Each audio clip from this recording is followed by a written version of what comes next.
Welcome to the Center for Climate and Security's Climate and Security podcast. I am your host, Dr. Sweta Chakraborty. Twice a month, we will be bringing you exclusive dialogues with the world's leading thinkers, researchers, civil servants, and military personnel who work at the nexus of security and climate change. I'll be asking these folks to share with us their stories and their visions on what we can do to collectively prepare in this time of unprecedented risks, particularly climate change. Your support is greatly appreciated. Professor Shea, thank you so much for joining me here today. Really appreciate you taking the time to be interviewed for the Climate and Security podcast. Well, thank you very much, Sweta, for having me and inviting me. Excellent. So let's get started. You have spent an entire career working on these issues around climate, around security. At this point, what is it about climate change that makes you nervous? What keeps you up at night?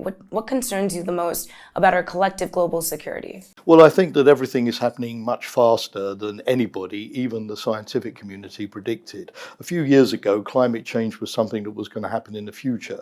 And there was a sense that there was time, 1 decade, 2 decades, to do the analysis and start thinking about how you were going to adjust and start thinking about what would be the security implications. But the evidence, particularly over the last 18 months, is that climate change is happening in some places at 4 times.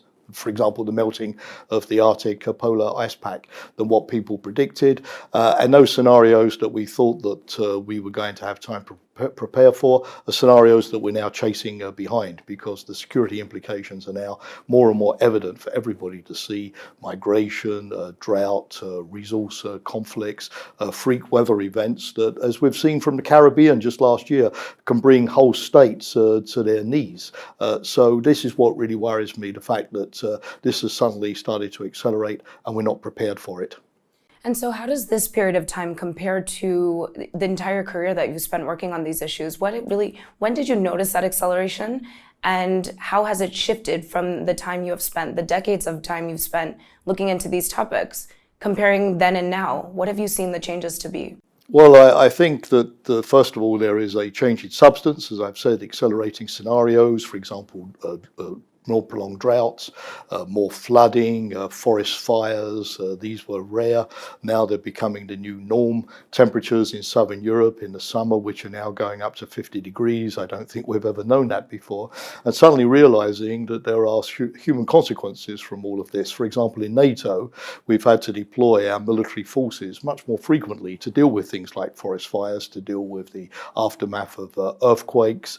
We even deployed a few years ago the NATO response force to Pakistan in 2006 in the wake of the earthquake of Kashmir, and making sure our military forces are trained and equipped for those kind of scenarios, having the right military capabilities, but also being able to sort of link up with the police, with the emergency rescue services and the like, as part of a comprehensive approach. The other big change is at the policy level. A few years ago, I was going to conferences where the military side was saying, well, this is not really for us, this is not a priority. We're much more focused on Russia, China, great power competition.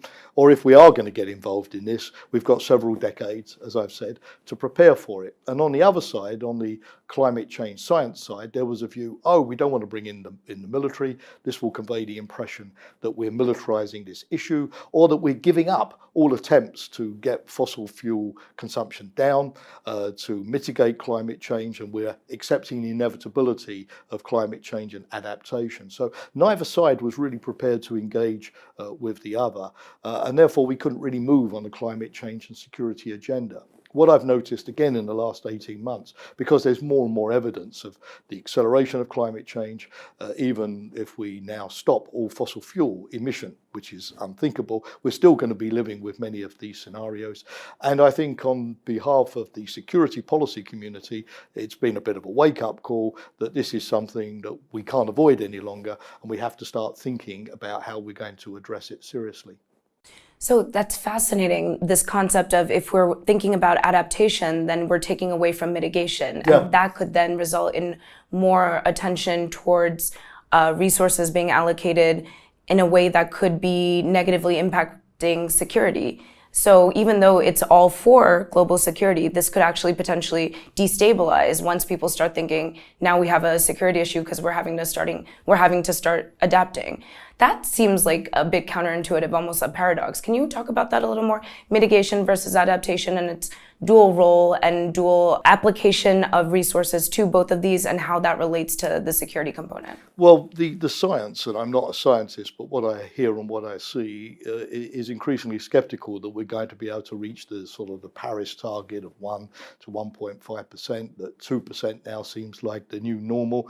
And it would be great if we could stick to that. But some of the more recent indicators, what you see in the Arctic and now the greater instability in the Antarctic region, which was always seen as much more stable than the Arctic, the growing evidence of the pace of warming, for example, in the Sahel region, where it's running at double the global average, and the scenarios, as I mentioned already, which are linked to migration, which are linked to drought, decline of agricultural production, issues of water access and sanitation, all of these type of things are now sort of hitting us with at least 4 or 5 major events a year, which are requiring some kind of military intervention. For example, think just last year where we had 4 hurricanes in succession, I haven't known that, in the Caribbean, which wiped out whole island communities. And some of those were former French colonies, British colonies, Dutch colonies, and therefore for the first time European armed forces had to deploy into these areas significantly to cope with the aftermath. Refugees, reconnecting the electricity, reconnecting the water, even capturing prisoners who had benefited from the chaos and the anarchy to escape from jail, and increasing the levels of organised crime. So I think that these are things that are the new normal. They're not sort of freak issues that happen only once or twice every decade or so. And I think in the military community, there's a sense now that we have to start being ready with rapid response forces, amphibious capabilities, airlift, transportation, the ability to help the humanitarian organisations deliver assistance, and be there fastest with the mostest, as it were. Right. So now we do have to think about adaptation where there was a resistance to thinking about adaptation. We still thought we would be able to reduce the amount of warning, but at this point, because we're locked in, we really need to think about these things simultaneously, would you say? Well, obviously, it's not a question of saying, oh, mitigation, that's a lost cause, and therefore we're wholly into sort of geoengineering projects. You've heard of some of these ideas to try to sort of influence the solar rays and all of that, or to divert the entire streams of major rivers. I think some of these projects sound both dangerous and outlandish. But no, of course, if we can, via implementation of the Paris agreements, keep the warming to below 2% or around 2%, we're going to have a problem. But it's going to be a massively more manageable problem than if, of course, we now give up that effort and accept the inevitability of 3.55%, because the difference is not just double the problem. The difference is a quantum leap forward, as you very well know, in terms of the gravity of the type of freak weather events that we're going to be experiencing. So it would be foolhardy to simply switch from one to the other.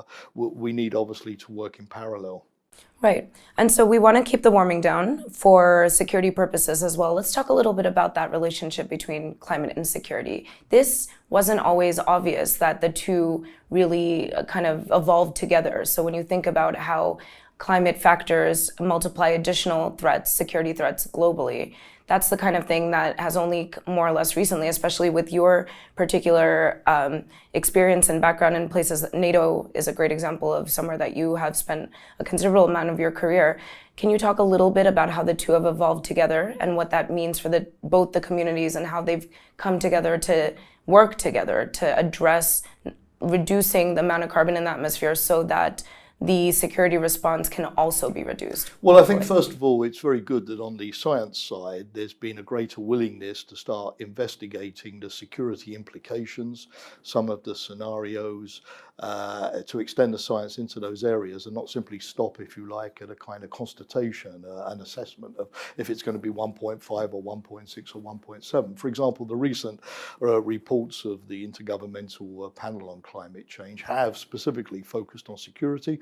That's good because it's validated the science and it's been a wake-up call to the security policy community. I think on my side of the fence in the security policy community, there's been a greater willingness to start doing forecasting, planning, to use some of the space tracking assets, the meteorological assets that the military have, to sort of, if you like, double check some of those assessments and estimates, and to therefore try to do some scenario and forecasting type of work. You can't predict when the next big storm is going to happen or when the next big flood is going to happen, but you can look at a lot of the factors, put them into the mix and get a sense of which regions of the world are going to be the most vulnerable, and then factor in the sociological, political governance issues. For example, climate change hitting a state with good governance, with robust infrastructure, a high degree of social cohesion, which has solved its ethnic disputes, where the government is able to distribute food or water at the local level, handle disasters. That type of state is going to be more resistant than a state next door, which has bad governance and therefore is going to crumble at the first sign of a major hazard. So you can use military planning tools to sort of separate, if you like, the positive side from the more negative side, and have a watch list of the critical areas, so that you can start at least thinking and going to those countries and saying, hey, look, we think that you're in grave danger here, and can, with capacity building and engineering and other things, can we help you to develop a greater level of resilience? So I think the planning side, where the military traditionally has strong analytical tools, is one area.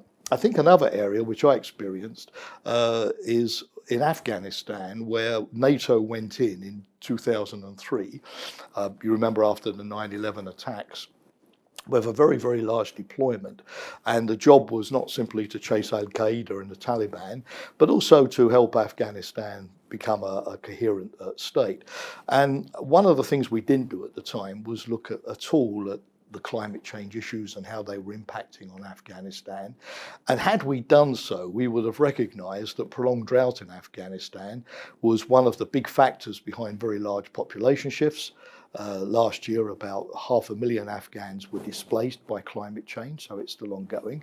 How that would impact on radicalization, on governance, on the ability of the Taliban to control whole areas, and drugs. So for example, if farmers can't grow wheat any longer because there's no access to water, they turn to a crop that doesn't need a lot of water to grow, poppy, and then of course it becomes a big problem in terms of the international narcotics trade. So I think Afghanistan has also been a wake-up call to us to factor in the climate change aspect into our planning, and then get a sense of the kind of security problems that we're going to be facing in this highly sort of interconnected world, and to see, as we have our military planning, how we reach out to the development agencies, to the UN humanitarian side, and say, hey, this is obviously going to be some of the implications we're going to have, and we can't, as a military organization, deal with them alone, but we need to have you there on the ground with us in terms of a partnership, dealing with those kind of aspects, without which all of the billions that we're putting into hard military security is going to be largely wasted in terms of the definitive results that we're going to be able to achieve. That's such a fascinating example you just provided. I'm wondering, how many years was it that you were at NATO? I was there for nearly 39 years. I got involved in NATO mainly through an interest in security issues, although I must confess in 1980 when I started out, obviously climate change was not something, as I've said, that the strategic policy community was addressing. We were much more into the number of Soviet tanks on the other side of the Fulda Gap in East Germany, and how far and how fast you could fly a nuclear weapon. But security policy is all about adapting to a changing environment. If NATO doesn't follow the threats and adapt to meet them, it becomes irrelevant. And as I went on, I recognized that you could no longer reduce the security of American or Canadian or European citizens just to nuclear disarmament and then declare that you'd solved the problem in the way that you could in the 1980s. That the security of our citizens was becoming more of human security, the ability to go about your business without about your credit card details being stolen through a cyber attack, your ability to travel home without being blown up by a terrorist bomb in a subway system, your ability to live your life without your home being flooded or a violent storm blowing off your roof, and those kind of things. And that those issues were going to become in the future much more real and urgent and palpable for our citizens than the more sort of arcane, abstract notion of a Russian attack against Western Europe or an exchange of nuclear weapons. And people were looking to NATO to provide answers there just as much to the traditional problem. So it was also a sense that if NATO was going to survive and thrive, we had to move in that direction. There was a degree of self-interest as more of anything else. The other thing which got me into this is we, in the 1990s, after the Cold War came to an end, started to do these out-of-area operations to the Balkans, for instance, to Afghanistan, to Iraq. And as we went to those operations in parts of the world which were not familiar to us, but where climate change was much, much more of a reality, in a way I became more aware of their link to security. If NATO had just stayed in Europe, with the occasional flood or whatever, it may have been a longer process. The other thing is that as we form partnerships with many non-NATO countries around the world, and we said to them, what can we do to help you with your security? They were putting, more than the NATO members themselves, climate change on the agenda. For example, we have a partnership with Egypt. And so I spent a lot of time working on a science program, because NATO has a science program, to look at demining, all of the mines left over from World War II, maybe not climate change directly, but which were preventing the exploitation of agricultural land, because nobody could go there if a mine was going to go off, or the Egyptians worried about desertification, or the problem of the Nile and the flow of the Nile from Ethiopia through Sudan, and how that the problem of the salination of the Nile with more seawater coming in. These are life and death issues for a country like Egypt, where virtually 90% of the population of 90 million today, 150 million by the middle of this century, lives within 100 kilometers on either side of the Nile. Another issue was Ukraine, where the rivers were experiencing very systemic annual flooding, and they wanted help with the NATO science program to look at how we could help them to do modeling of flooding, to have a better predictive and a better early warning kind of model. Another thing is that sometimes climate change can be a political opportunity. One example, I've been very involved in the Balkans, which goes back to the time I was NATO spokesman in the 1990s and NATO's intervention in the Balkans.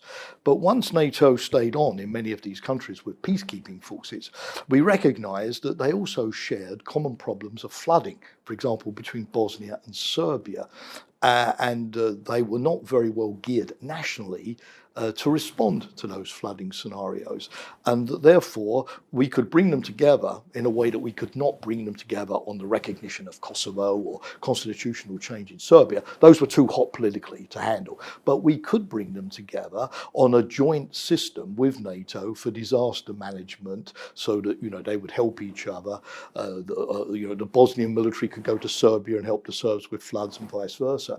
So, just like a couple of years ago, you had a major political reconciliation between Greece and Turkey after earthquakes occurred in both countries. You can have climate change Nothing diplomacy. like natural disaster to bring together enemies. Yes, or as the Obama advisor, the mayor of Chicago, Rahm Emanuel, famously put it, never waste a good crisis. Right. Yes.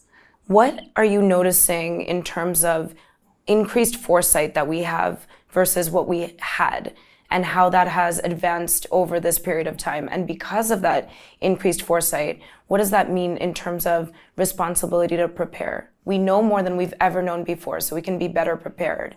What do you think about that in terms of going forward? Well, I think, of course, there's always a paradox here. On the one hand, yes, at the working level, we have more expertise, more evidence, more knowledge, more reports to go in the same direction. Yes, you're always going to have your deniers or your naysayers, or you're going to have one report, like diets that says it's great to eat grease and fat, but that doesn't invalidate the 99% of diet reports that say no, it's not good to eat grease and fat. So there is, if you like, more and more data and more consensus of the knowledge community around the data. The real problem, of course, is always at what level do you get action? Now, if you have, for example, in the United States, calls for climate change action in terms of greening the economy, and Washington, the Congress or the White House does not want to act on that or has other priorities, you have alternatives. The states like California or New York can get involved, turn up at climate change conferences, they could issue standards and so on. They've got some autonomy to act. For example, I was watching a TV program on the BBC yesterday where a very strong Republican town in Kansas, which sort of votes for Trump almost systematically, nonetheless has taken climate change into its own hands in terms of introducing a green economy, electric vehicles, reducing its fuel bills, because it was hit by a tornado which almost wiped it out. And so the locals suddenly have woken up. Even though they're in a Republican district, they're not waiting for Washington. They're going to take action. But the reason I've used this example is because, unfortunately, in the military area, you can't have a city or a state. It doesn't command the US military or the Pentagon taking those kind of initiatives. So in the security area, you have to have the initiative from the top. And I think the challenge today is to, if you like, get the elites at the top to give this the same priority that the working level, the local level, which is on the receiving end, of course, is increasingly giving it, and to direct, of course, the security establishments, the intelligence community, but the military, to make this more of a priority. Because I speak to a lot of military commanders who say, well, Jamie, I'm on the same wavelength, and I totally agree that this is what we should be doing, but the instructions I'm getting from my political leadership are to focus on China or focus on Russia or focus on Iran or what's called in the new US national security strategy, the peer-to-peer type of competition. Now, I'm not denying that this is important, but large organizations like the military need to prepare for many scenarios, right? Not just one. And the day-to-day reality, as I mentioned, is that every year we're deploying more and more of our forces, both within our countries and internationally, to deal with the aftermath of climate change. And instead of doing this on an ad hoc basis, we need now to learn the lessons, to prepare collectively, to pre-position equipment, to look at the need for overseas bases so that we can get there very quickly, to invest more in naval forces, amphibious forces, to invest more in double-hulled ships or maritime patrol aircraft to deal with extreme weather situations in the Arctic and so on. So I think the issue, to my mind, is not we need more knowledge or we don't have the right structures, but it's to get that political direction from the top so that people have a green light to start doing serious work and investing serious resources. Yeah, I mean, you basically just answered the next question I was going to ask you, which is what are those steps that need to be taken to overcome some of these challenges, and how do we reach some sort of global consensus around it? Because this seems like as you've been describing, it's going to take that collective global action to really get there. How do you see that actually panning out? Well, I suppose the answer is always to have what we call minilateralism if you can't have multilateralism.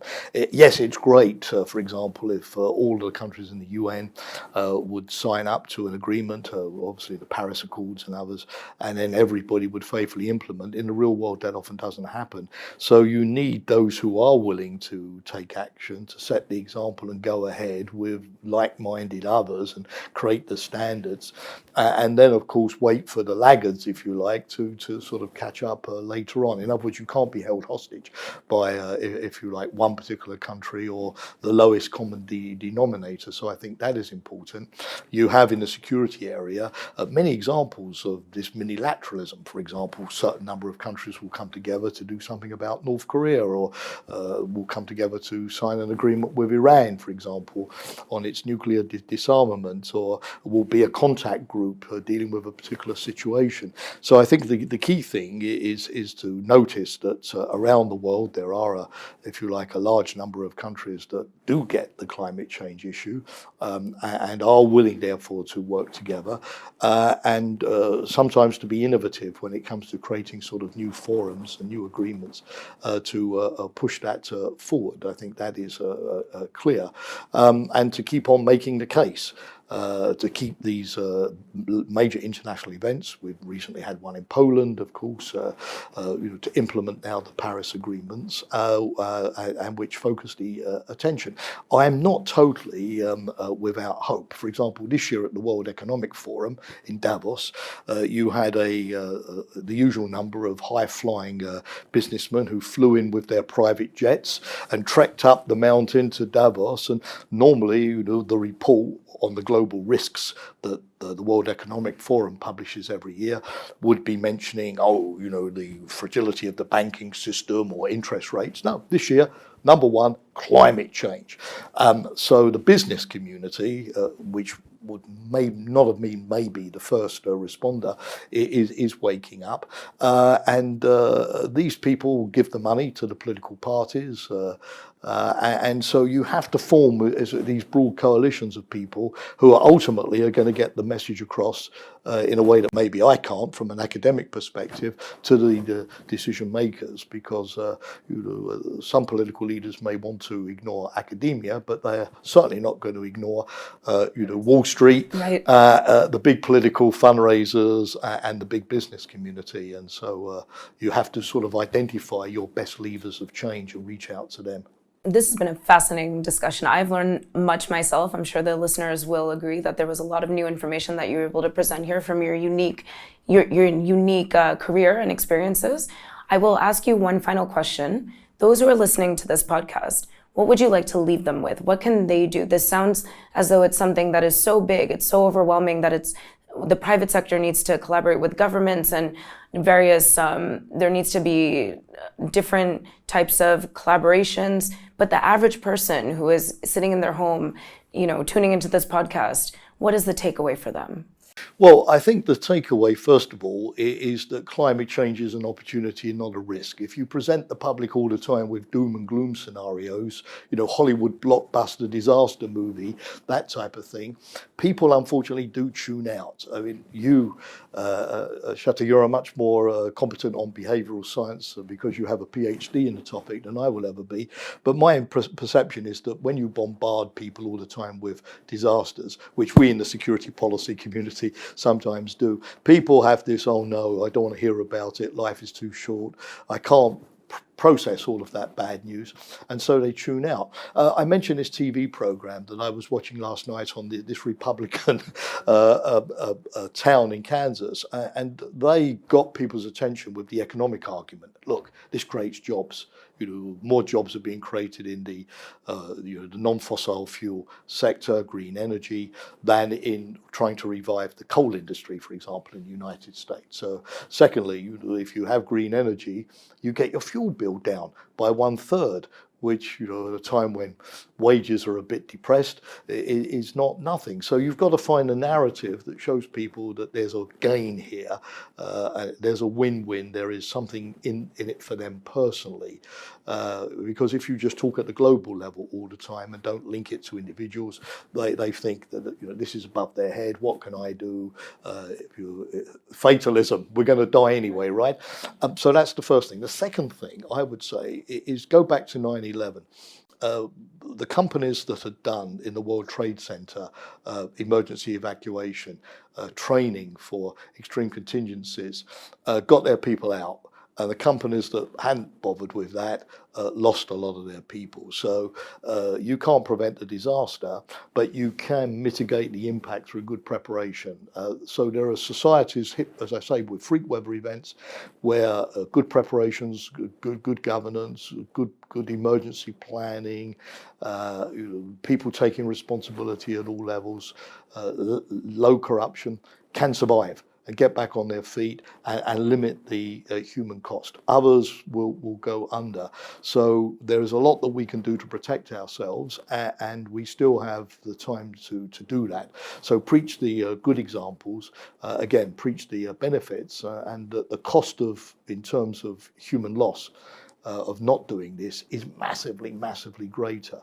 To rebuild a society in Haiti or in the Caribbean completely ravaged by a freak weather event is going to cost you 100 times more than at the time limiting the damage through a good and wise investment. Yes, that is great advice. Thank you. As behavioral scientists have some work to do then ourselves. We will do our part, and please continue to do everything you are doing for us. The world needs it. Thank you so much, Jamie, for joining me today. And again, I'm very grateful for the opportunity. Excellent. Thank you.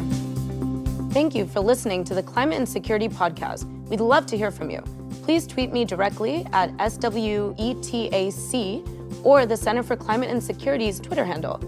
If you enjoyed today's conversation, please subscribe, write a review on iTunes, share widely, and finally, consider donating to the podcast from the Center of Climate and Security's podcast page, www.climateendsecurity.org/podcast, by clicking on Make a Donation.